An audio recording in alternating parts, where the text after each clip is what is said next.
പ്രഭാത കാഹളത്തിലേക്ക് മാന്യ ശ്രോതാക്കൾക്ക് സ്വാഗതം. യേശുവിനോട് കൂടെ ഒരു നിമിഷം.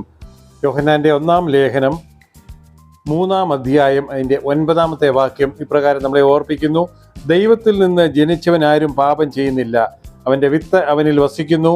ദൈവത്തിൽ നിന്ന് ജനിച്ചതിനാൽ അവന് പാപം ചെയ്യുവാൻ കഴിയുകയും ഇല്ല.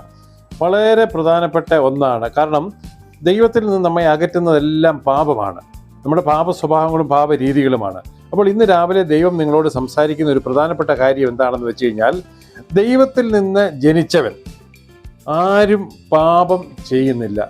അപ്പോൾ പാപം ചെയ്യാതിരിക്കണമെങ്കിൽ നമ്മുടെ ഹൃദയത്തിൽ അത് ആഗ്രഹമുണ്ടെങ്കിൽ, അങ്ങനെ ഒരു ആഗ്രഹം നിങ്ങൾക്ക് തോന്നുമെങ്കിൽ, നിങ്ങളെ നിരന്തരം അലട്ടിക്കൊണ്ടിരിക്കുന്ന പാപ സ്വഭാവം നിങ്ങൾക്ക് മാറ്റണമെന്ന് ആഗ്രഹമുണ്ടെങ്കിൽ ആദ്യമേ ചെയ്യേണ്ടത് ദൈവത്തിൽ നിന്ന് ജനിക്കുക എന്നുള്ളതാണ്.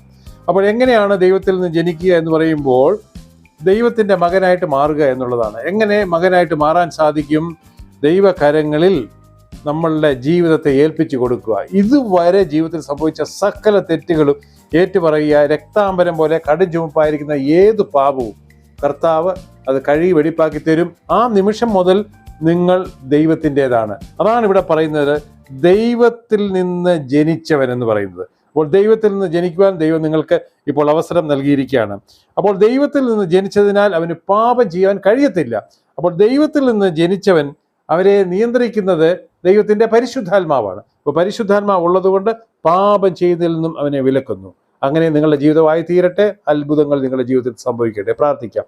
പ്രിയ കർത്താവേ, അങ്ങയിൽ നിന്ന് ജനിച്ച് അങ്ങയുടേതായി തീർന്ന് പാപം ചെയ്യാതെ ജീവിപ്പാൻ നിന്റെ മക്കളെ സഹായിക്കണമേ.